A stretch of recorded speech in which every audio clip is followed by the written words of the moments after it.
Hey everybody, today let's talk about slips, or more specifically what slips mean, how they're beneficial for your health and overall fitness level, but also how we can complete these exercises and scale them for virtually any skill level or state of health.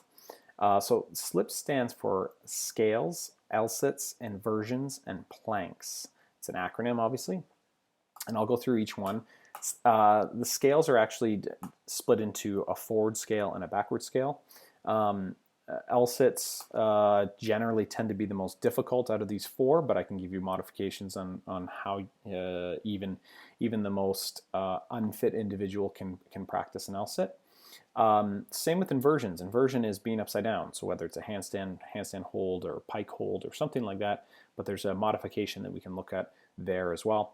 And last but not least, planks, something that seemingly is one of the easiest exercises to do. Anyone can do it. Most people tend to avoid it and not do it as well or as often as they should. Now, there's also variations within each one of these. So although a common slips, or we're going to go over the common slips procedure and exercise list here, some of these can also be subbed out at times. For example, if instead of doing planks, we could do a side plank or reverse plank, but that'll be based on the exercise prescription on how I like to program and follow the programming, okay? So let's get into how we would practice our slips. Slips programming will come up into our CrossFit Oriental programming probably at least once every 7 to 10 days. This is not something we need to do every single day or all the time, but it's definitely something that we need to dabble in here and there.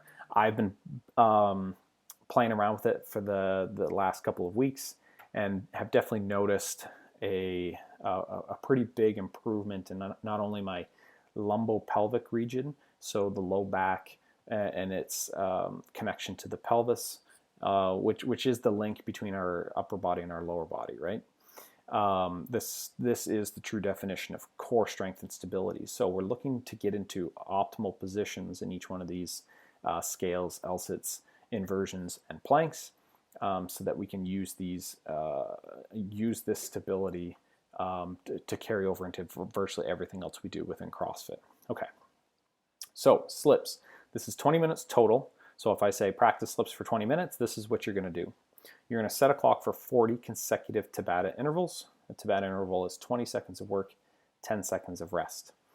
I find the best way to do this is to split the Tabatas in half.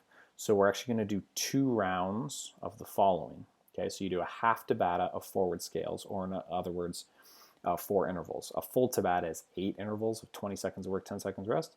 So a half Tabata would be 4 intervals of 20 seconds work, 10 seconds rest. With a forward scale, you'll actually do right leg and left leg alternating. So within the 4 intervals, you'll go right, left, or left, right, left, right. So when the clock starts, the first interval is a right forward scale. You rest for 10 seconds, and then you'll work for 20 seconds of a left forward scale, rest for 10 seconds, right forward scale, rest for 10 seconds, left forward scale. Do you see how this runs? After those 4 intervals, you'll immediately follow that by 4 intervals of back scales. So 2 right and 2 left alternating, or left, right, depending on what side you want to start with, as long as you're alternating. That already brings us into 8 intervals deep into our 40 consecutive Tabata intervals. After we do our back scale, then we're immediately going to jump into Lsits. Now again, Lsit tends to be one of the most difficult movements within slips, but make sure we check the videos coming up so that you can see how to scale an Lsit effectively and appropriately. Now keep in mind, you may have 4 intervals of an Lsit, and the very first interval you're able to hold an Lsit for like a true full-blown Lsit for 20 seconds, but there's no way you're going to keep that up without jeopardizing form. So then you can scale down to one of these other slips option or Lsit options. So you can do, for example, the bent knee option or the seated on the floor V-sit, something like that. Okay. After 4 intervals of Lsits, we're then going to 4 intervals of inversion or being upside down. So this may be a handstand hold, it might be a pike hold, it might be a pike hold with a leg raise. You might be a type of individual who can't go upside down because of vestibular issues, whether you got vertigo or some sort of issue where you become dizzy if you're upside down, blood pressure issues, whatever. Then we can still do an inversion type movement by standing upright and holding a weight overhead. And I'll show you this in the videos coming up. Last but not least, we have 4 intervals of planks. So 20 seconds work, 10 seconds rest. Make sure to check, there's an additional video that I've put out just on planks and focusing on how to maximize our planks. Now again, planks are probably one of these exercises that if I'm prescribing slips, I may say do side planks instead of regular planks, side plank or side bridge, or we may do weighted planks, or we may do inverted planks or reverse planks, or we may do, I believe the name of it is a Chinese type plank where we're planking on a couple benches. You'll see based on the programming, okay? So let's talk about each one individually. So let's first and foremost go over what a forward scale is and how we would scale a forward scale.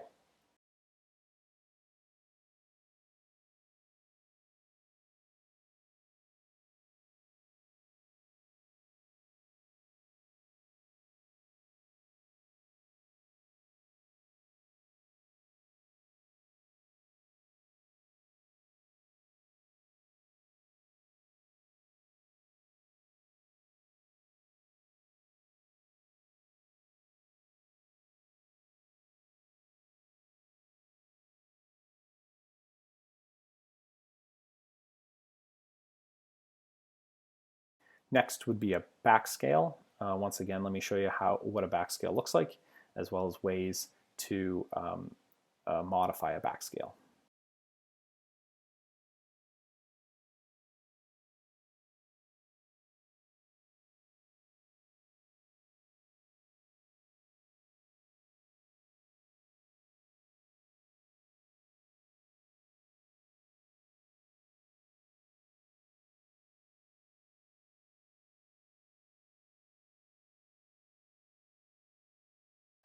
Next are Lsits.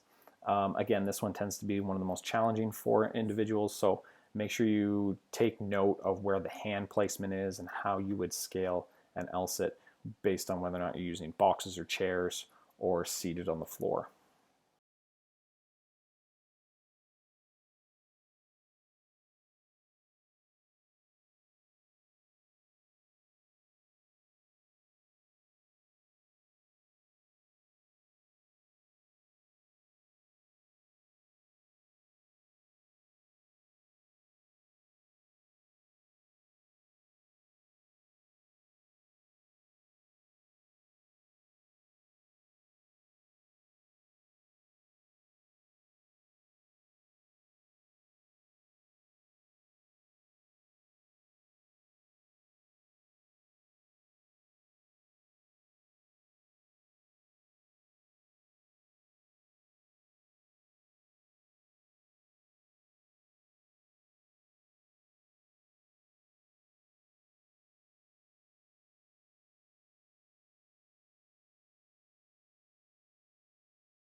Inversion is next.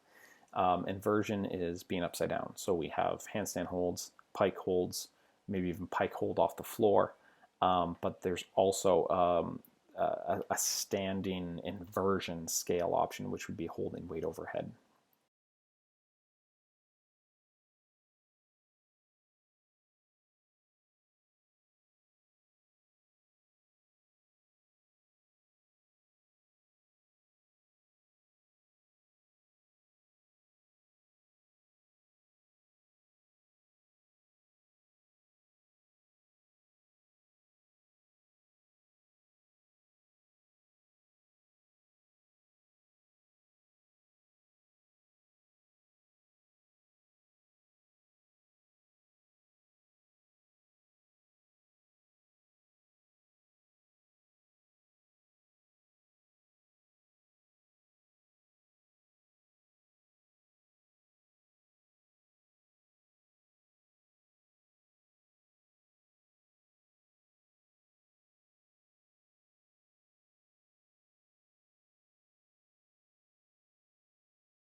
Now, last but not least, would be planks. Good old-fashioned planks is what I will show in the upcoming videos, but down the road we may play around with things like inverted planks or side planks, side bridges, reverse planks, these types of things, okay? Let us know if you have any questions.